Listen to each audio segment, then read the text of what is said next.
نحمده ونصلي على رسوله الكريم أما بعد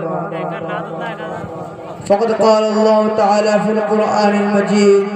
والفرقان الحميد أعوذ بالله من الشيطان الرجيم بسم الله الرحمن الرحيم يا أيها الذين آمنوا حق تقاته ولا تموتن إلا وأنتم مسلمون میرے محترم بزرگوں اور دوستوں اور پردہ نشین خواتین ماں بہنوں، السلام علیکم ورحمۃ اللہ وبرکاتہ۔ آدمی نہیں سنتا آدمی کی باتوں کو، آدمی نہیں سنتا آدمی کی باتوں کو، پے کرے عمل بن کر غیب کی صدا بن جائے۔ آج دنیا میں ظلم کا دورہ ہے، ہر شخص ایک دوسرے کے مال و اسباب ہڑپ کرنے کے چکر میں ہے۔ وہ سوچتا ہے کہ دوسرے کا مال ہتھیا کر میں اپنی جائیداد میں اضافہ کر لوں گا، میری دکان ترقی کر جائے گی، میری کھیتی باڑی بڑھ جائے گی، میرے بود و باش اور رہن سہن میں تبدیلی آ جائے گی۔ حالانکہ وہ یہ نہیں سوچتا کہ دوسرے کا مال اپنے مال میں ملا کر، دوسرے کا کھیت اپنے کھیت میں شامل کر کے وہ اپنے آپ کو جہنم کی دیکھتی ہوئی آگ کا مستحق بنا رہا ہے۔ وہ سمجھتا ہے کہ دوسرے کا کھیت غصب کر کے میں اپنی جائیداد میں اضافہ کر رہا ہوں،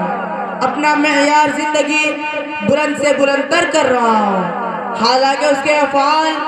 دوزخ کے شعلوں کا لباس پہنا رہا ہے۔ آج کا انسان کس قدر نادان ہے، جن چیزوں کو اپنے فائدے کا سودا سمجھتا ہے وہ سراسر گھاٹے کا سودا ہے، مگر اسے سمجھ میں نہیں آتا اسے دوسروں پر ظلم و زیادتی کرتے ہوئے کتنا لطف آتا ہے۔ وہ دوسروں کا مال ہڑپ کر کے خوش ہوتا ہے، وہ دوسروں کی جائیداد غصب کر کے اپنے عقل مندی کی داد حاصل کرنا چاہتا ہے، اور بھول جاتا ہے کہ اس کی حرکتیں کتنی خطرناک ہے اور کتنا خوفناک ہے وہ راستہ جس پہ وہ چل رہا ہے۔ آج کا انسان عدالتوں کے سہارے لے کر، مقدمات لڑ کے، جھوٹی سچی گواہیاں دلوا کر، رشوت کی تھیلیاں کھول کر دوسروں کی جائیداد اپنی بنا لیتا ہے، دوسروں کے حقوق پر ڈاکے ڈالتا ہے اور سمجھتا ہے کہ دنیاوی قانون کی روح سے جو چیز میری ہو گئی خدائی قانون میں بھی میری ہو گئی، حالانکہ اس کے سب سے بڑی بھول ہے۔ قیامت تک وہ چیز اس کی نہیں ہو سکتی، اسے اس چیز سے فائدہ اٹھانے کا حق نہیں ہے۔ وہ اس کے ذریعے جو کچھ حاصل کر رہا ہے سب حرام ہے، وہ جہنم کا ایک ٹکڑا ہے جو اس نے جھوٹی گواہیاں دلوا کر اور رشوت دے کر حاصل کیا ہے۔ حضرت ام سلمہ رضی اللہ عنہ کی روایت ہے کہ رسول اللہ صلی اللہ علیہ وسلم نے ارشاد فرمایا کہ میں انسان ہوں، تم لوگ اپنے جھگڑے میرے پاس لے کر آتے ہو سکتا ہے تم میں کا کوئی دوسرے کے مقابلے میں اپنی بات کو زیادہ بنا سوار کر پیش کرنے کا ماہر ہوں، لہذا میں اس کو سچا سمجھ کر اسی کے حق میں فیصلہ کر دوں۔ بس سن لو، جس کے لیے میں اس کے بھائی کے حق سے فیصلہ کر دوں تو اسے ہرگز نہ لے، کیونکہ وہ جہنم کا ٹکڑا ہے جو میں اسے کاٹ کر دے رہا ہوں۔ ایک دوسرے حدیث میں ہے کہ اس کا مفہوم یہ ہے کہ جو کسی ایسی چیز کا دعویٰ کرے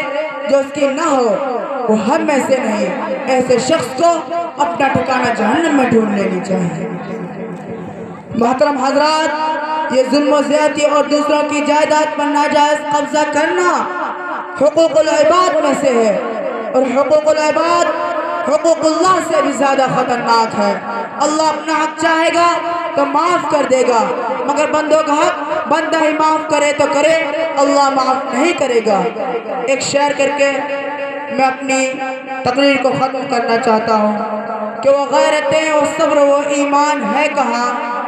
وہ غیرتیں وہ صبر وہ ایمان ہے کہاں، حسن عمل کے دل میں وہ ارمان ہے کہاں۔ ایک غل مچا ہوا ہے کہ مسلم ہے خستہ حال، ایک غل مچا ہوا ہے کہ مسلم ہے خستہ حال، پوچھے ذرا کوئی کہ مسلمان ہے کہاں۔